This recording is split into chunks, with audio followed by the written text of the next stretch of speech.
Hey guys, so today's video is honestly just going to be a bit of a rant because I'm just like a bit fed up. Like, I don't know, the last few days I've just had some really ignorant comments thrown at me, and I know it's not people's fault because there's such a lack of education about diabetes, and especially type 1 diabetes. But it's just like getting to me, and it's just like there are so many things I wish non-diabetic people knew about diabetes, so maybe they'd understand more and stop saying these like ignorant and like often really offensive things.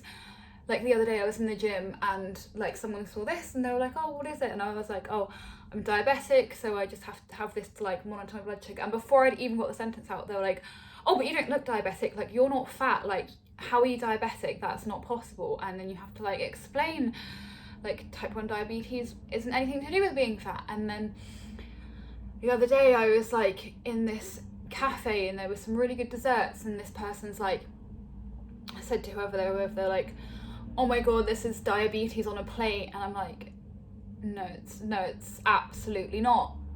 Diabetes, getting diabetes, especially type 1 diabetes, has nothing to do with whatever you put in your mouth. And someone literally said to me the other day, because I was getting a bit like stressed about my sugars, I was having a bad day with my blood sugars, and someone said to me like, oh, why do you take it so seriously? Why do you care so much? Why don't you just get on with your day? I'm sorry, but what? If you don't have diabetes, don't tell me how seriously to take my own condition. And so there are just so many things I wish people that aren't diabetic knew. Like, first things first, straight up, type 1 diabetes has nothing to do with what I ate as a child or ever. I did not eat too much sugar. I was not fat. It's an autoimmune disease where your body's own cells attack your pancreas and you can no longer produce insulin. I did absolutely nothing to get this disease. I did not choose it, and I'm going to be stuck with it for the rest of my life since the age of 7. How rude, just got cut off mid-rant because of a phone call. But yeah, basically, I guess what I was saying, like, I did nothing to get this disease, and it's going to be with me unless they find a cure, which isn't looking like it's going to be in the very near future right now. But it's like, I don't know about you, I get such bad decision fatigue because every decision you make with your diabetes is so important. It can be literally the difference between going extremely low and extremely high or being in target. And even if you make the correct decision, sometimes things just go wrong anyway. Like, you can do literally everything right, and then sometimes something will come along and mess it up, like your period hormones go and just change everything. Like, you could have a perfect week and then your body decides that it's time for your period and your hormones mess everything up, and then it just doesn't go right anyway.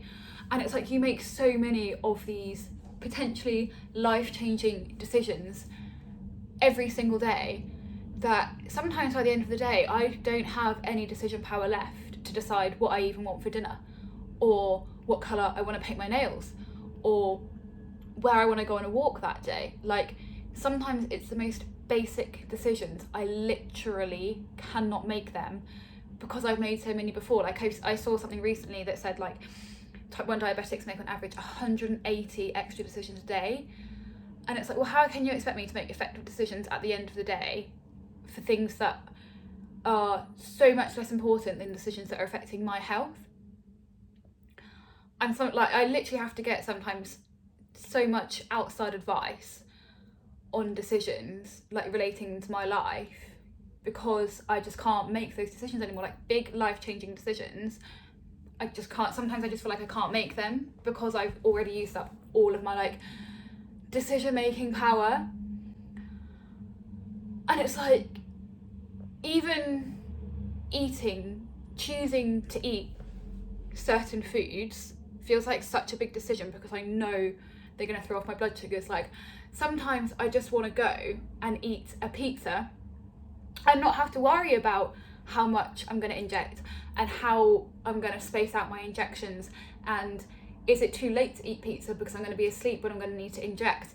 And then it's like, well, if I'm having all these problems, maybe I should just get a pump. Like with my periods, when I was having all these problems with such fluctuating sugars around my periods, and like going high overnight after eating like a takeaway, it's like, well, a pump would be such an easy thing to do. But then it's like, well, a pump is a big decision. That's something that's attached to you all of the time.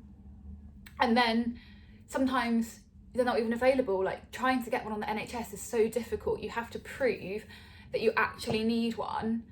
And then even then, depending on where you live, you might not be able to get the one you want. Like where I used to live, I could have got the Omnipod, and now I've moved and the trust that I'm in don't offer the Omnipod, and I don't know if I'm ready to have a pump that's not tubeless. Like I was considering a pump only because the Omnipod offered a non-tubeless option. And now like that option's gone from me, and I have to rethink whether I even want a pump. And it's like, well, if it's going to improve your diabetes management, then you should do anything. But then it's like, but this will change so many aspects of my life, having a pump. And there's so many pros and cons, and it's like another decision that you then have to make. And then it's like these nighttime highs and lows can seriously drain you sometimes. Like I keep going back to this example, but this is when my like anger towards diabetes is the worst, is when my hormones are messing up my blood sugars. And it's like sometimes I would used to have literally 4 hypos in one night when my insulin, like I'd be normal, and then my hormones would click like that, and my insulin sensitivity would increase so much that overnight I'd just have 4 hypos in one night, and that's how I knew that I was coming up to my period. And when you lose that much sleep because you're woken up 4 times, you're not going to function like a normal human the next day, and then you're snappy and irritable, and then everyone expects you to just be normal. And it's like, well, no, sometimes diabetes does take its toll, and I'm going to snap, and I'm going to not function like a normal person. But you don't want to say that because you don't want to feel like you're making excuses. And it's just like, why can people not understand that it's not just counting carbs and injecting insulin? Like it's so much more than that. And sometimes I feel like we're made to feel like we're being a burden, or we're like making up excuses, when there's actually so much more going on. And it's like, these aren't just, as much as it is you're making the decision for the day to day. Like if I go high or low, that can have such an impact on my day. Like if I go low, you feel horrible, don't you? Like you're shaking, you have the sweats, you have an uncontrollable like dizziness, you can't function. And if you're high, like you probably can function a bit better than if you're low, but you still have like an awful headache, like an uncontrollable thirst, like a bit dizzy, like you feel horrible. And so you're trying to prevent all of that every time you inject. And I can inject up to 10 times a day sometimes, because I eat regularly. I have like maybe 6 or 7 small meals in a day, plus my bolus insulin. Like every time you do that, you're making the decision that you could put yourself in one of these situations. And even beyond that, it's like, it's not just you're trying to control your health for the moment, it's the long-term complications are constantly hanging over your head. And like, it's a lot to deal with. Like every decision, you could make yourself extremely low by accident and then pass out, go into a coma, or you could run the risk of just going high all the time, just trying to avoid lows, but just coast a bit high. And then in 10 and 15 years, like you've developed all these horrible complications because you've been too high all the time. And you have to think about that, not just every day, but at multiple points throughout every day. And it can, like, even just the smallest day-to-day things, diabetes can mess up. Like, if I have a low blood sugar, I was cleaning the house at the weekend, and then I had a low blood sugar and I couldn't do anything. Like, it was quite a bad one, and I was like, well, I can't carry on cleaning which is because I'm too low. And then we got this really exciting delivery, and like, probably not, doesn't sound that exciting, but our houseplants arrived, and me and James have been waiting for our houseplants for so long. We were so excited to get them, and all I wanted to do was like find out, like, help him place them and like get them out and give them their first like watering and everything. But I couldn't help because I was literally sat on the sofa, and I couldn't even be excited. Like, James was like, don't worry, like, I'll do it, I'll unbox them, just tell me what you want. And I was just there, like, I had no energy, and I couldn't, like, I wanted to be excited for that moment, but I was too low to provide any energy.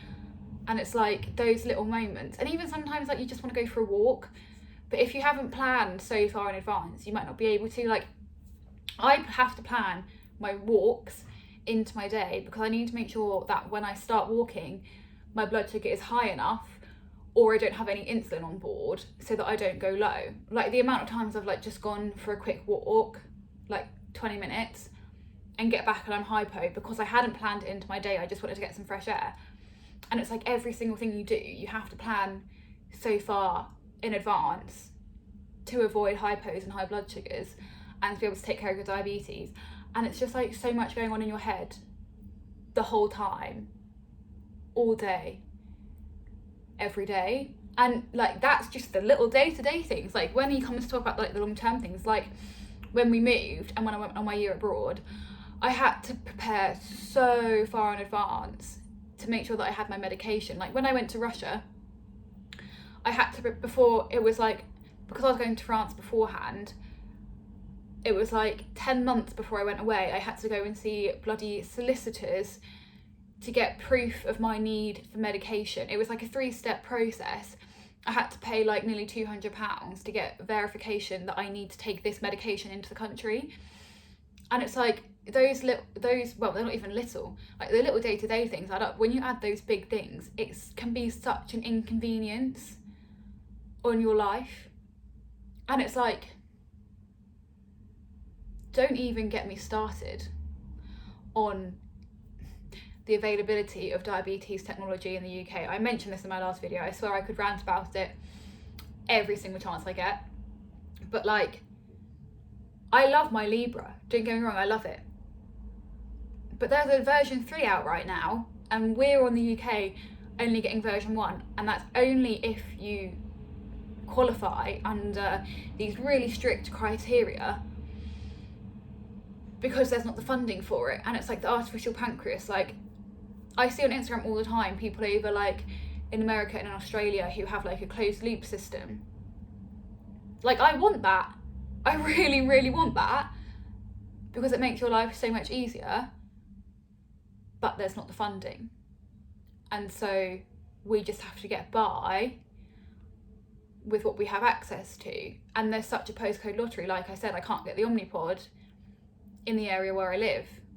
And before, there's an official end to the postcode lottery getting the Flash Glucose Libra now in the UK. But before, when I got prescribed it at home, and when I went to uni, I couldn't register at my uni doctor because they wouldn't prescribe me my Libra.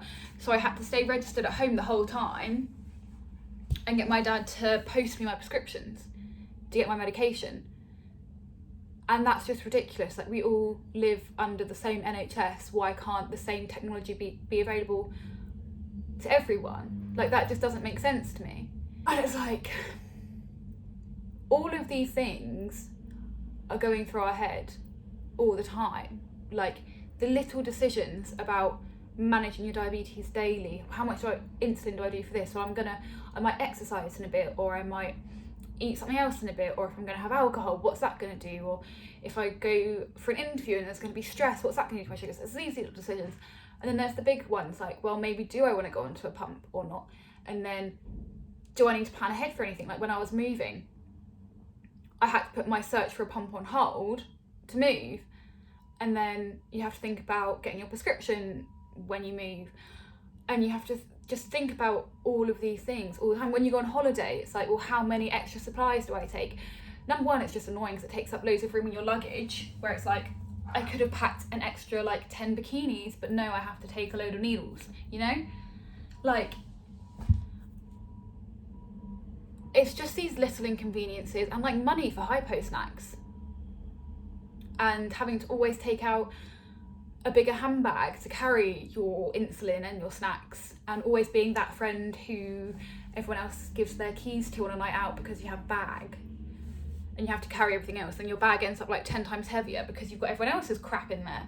Like, it's these little things that add up daily for a disease that we didn't do anything to get. no one wants it.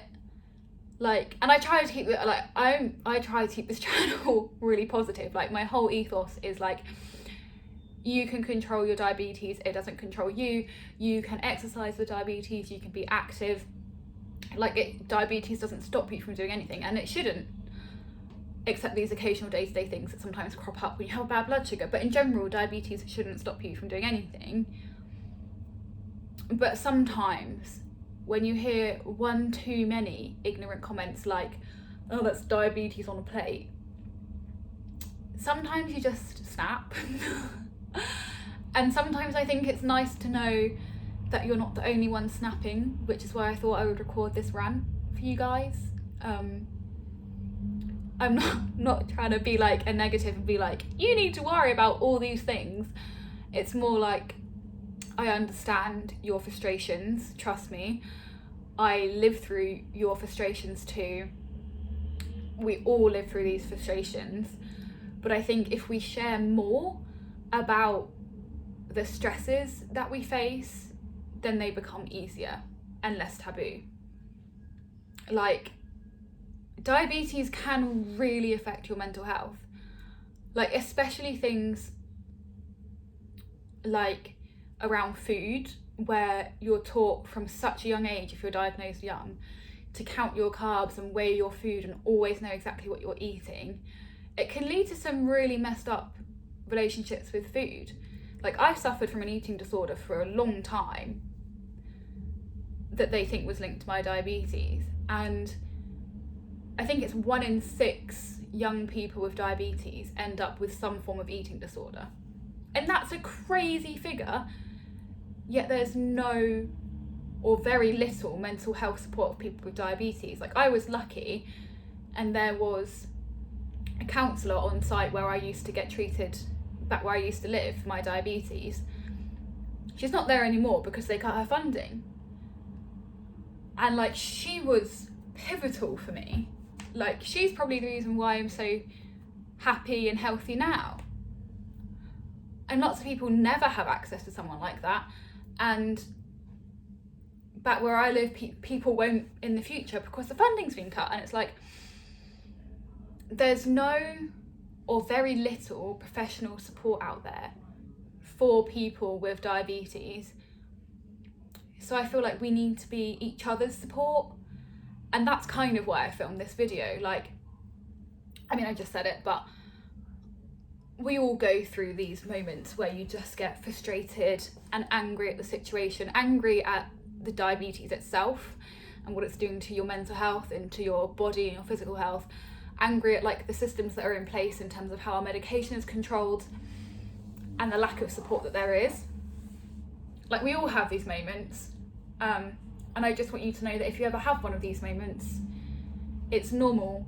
And there is a whole community of people online that are ready to listen and support and offer advice and just sympathise, and even just be an ear to listen to your rant, and an ear of someone that knows. Like, I know you can all, like, we all have friends and family that we can rant to, but no one really understands unless they live with it day in, day out. Like, James is the closest for me because he lives with me, and he's the one that also gets woken up if my alarms go off. And he's the one that has to listen if I'm having a really bad day and have a complete toddler tantrum screaming my head off.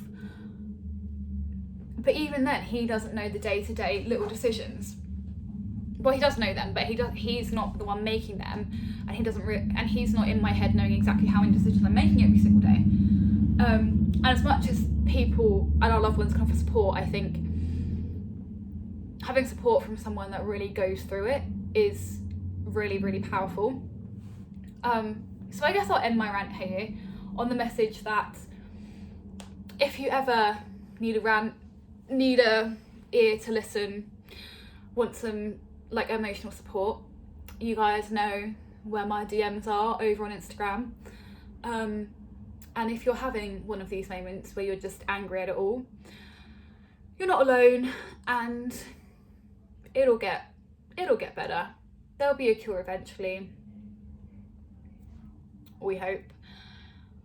And yeah, apologies this video wasn't any kind of helpful or informative, but that's just my brain today.